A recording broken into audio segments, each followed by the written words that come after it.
Sandy Walsh tak segan sikut pemain Vietnam. Timnas Indonesia berpotensi masuk 4 besar ASEAN di ranking FIFA. Deretan aksi kontroversial Hugo Samir yang bisa menghambat karir. Simak informasi selengkapnya sebagai berikut.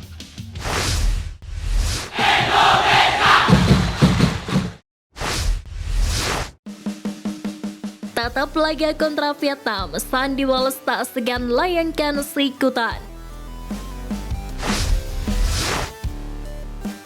Menghadapi Vietnam di babak penyisihan grup F putaran kedua kualifikasi Piala Dunia 2026 dan juga di Piala Asia 2023 turut mengundang perhatian pemain keturunan Sandy Walsh.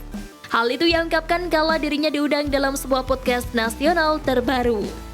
Sebagai informasi, pertemuan Scott Garuda melawan Golden Star Warriors nantinya akan tersaji di Piala Asia 2023 lebih dulu pada Januari 2024. Baru bulan Maret 2024 mereka bentrok di kualifikasi Piala Dunia 2026. Jelang bentrokan tersebut, Sandy Walsh diminta oleh host Mamat Al-Khattiri untuk menyikut pemain Vietnam. Menariknya, Sandy Walsh bertanya siapa yang ingin disikut. Pemain Gavi Mechelen itu tahu bahwa pemain yang kerap main kasar adalah nomor 5 yakni Duan Van Hal. Mamat pun membenarkan bahwa Sandy Walsh perlu menyikut pemain Vietnam nomor 5 dan 11 yang kerap main kasar, terlebih melawan Timnas Indonesia. Yang mana nomor 5, jika saya dapat mencetak gol, saya akan mencarinya dan menyikutnya sebagai selebrasi. Janda pemain berusia 28 tahun itu. Kendati demikian, obrolan ini bercandaan belaka. Bahkan host satunya, Ripan Pradipta, memperingatkan Sandy Walsh agar tak bertindak demikian. Namun tetap bermain maksimal dengan mengandalkan permainan berkelas dan mental ala Eropa untuk membungkam Vietnam yang kerap memainkan drama di setiap pertandingan.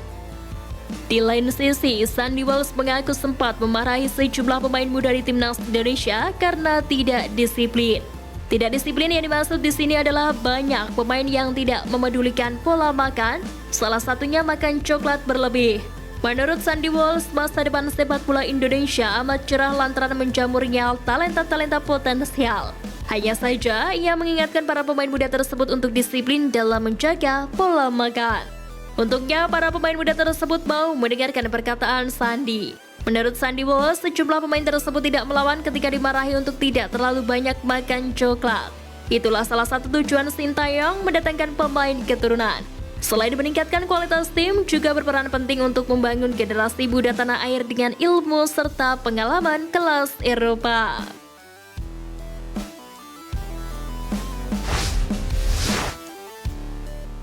Deretan aksi kontroversial Hugo Samir yang bisa menghambat karir. Pertama, tendang wasit. Hugo Samir pernah melakukan aksi tak terpuji ketika masih membela Bayangkara FC U18. Dia menendang wasit saat pertandingan melawan Persebaya Surabaya U18 di IPA U18 2021, tepatnya tanggal 26 Oktober 2021 silam. Akibatnya Hugo Samir dilarang bermain dan memasuki lapangan selama 12 bulan dan denda 5 juta rupiah oleh Komite Disiplin PSSI. Kedua, diduga pukul pemain Uzbekistan. Hugo Samir jadi sorotan dalam kekalahan Timnas Indonesia U24 dari Uzbekistan pada babak 16 besar Asian Games beberapa waktu yang lalu. Putra Jackson F. Tiago itu mendapat banyak kritik dari fans setelah dianggap merugikan Timnas Indonesia karena tindakan cerobohnya pada menit ke-112. Hugo Samir mendapat kartu kuning kedua ketika Timnas Indonesia tengah mengejar ketertinggalan 0-1. Dia diduga menyikut Mahmujan Mahmajono setelah lawan sengaja menjauhkan si kulit bundar yang ingin dirinya ambil. Ketiga, Bogem mentah pemain Persib.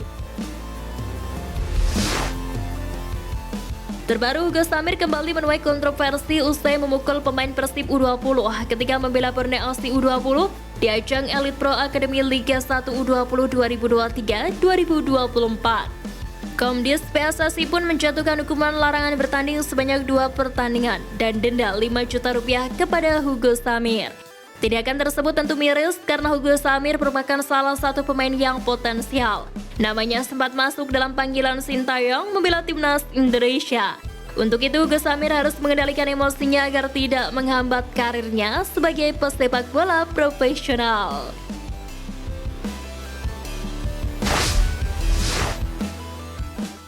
Hadapi Filipina, timnas Indonesia berpotensi masuk 4 besar Asian Games di ranking FIFA.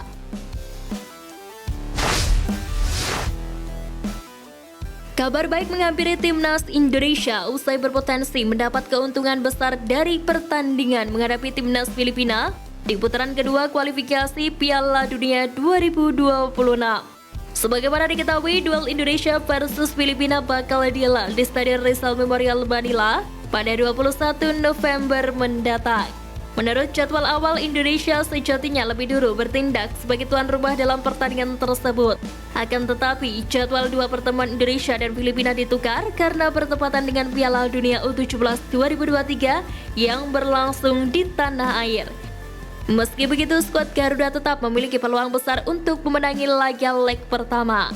Pasalnya, timnas Indonesia mempunyai rekor yang cukup baik ketika bermain di Stadion Rizal Memorial. Bahkan pertemuan terakhir kedua tim di stadion tersebut berhasil dimenangi oleh Indonesia. Tepatnya pada Januari lalu saat tim Merah Putih menang 2-1 dalam laga terakhir Grup A Piala AFF 2022. Menariknya, selain tambahan 3 poin di klasemen Grup F, timnas Indonesia memiliki keuntungan lain jika bisa menang atas Filipina. Skuad besutan Sintayong itu akan mendapat poin yang signifikan di ranking FIFA jika mampu menggilas Filipina. Menurut footballranking.com, Asnawi Bangkualam dan kawan-kawan akan mendapatkan tambahan 13,13 poin. Sebaliknya, Filipina dipastikan akan kehilangan 13,12 poin jika menelan kekalahan dari Indonesia. Secara matematis, hasil tersebut membuat Indonesia akan menyalip posisi Filipina di peringkat FIFA. Namun, dengan catatan Indonesia dan Filipina meraih hasil serupa di laga pertama kontra lawan masing-masing. Skuad Garuda akan menghadapi Irak, sedangkan Filipina bakal menantang Vietnam pada 16 November. Dengan begitu, timnas Indonesia akan menyalip posisi Filipina dan masuk 4 besar Asia Tenggara di peringkat FIFA. Sejauh ini Indonesia masih berada di posisi kelima ASEAN di bawah Vietnam, Thailand, Malaysia, dan Filipina.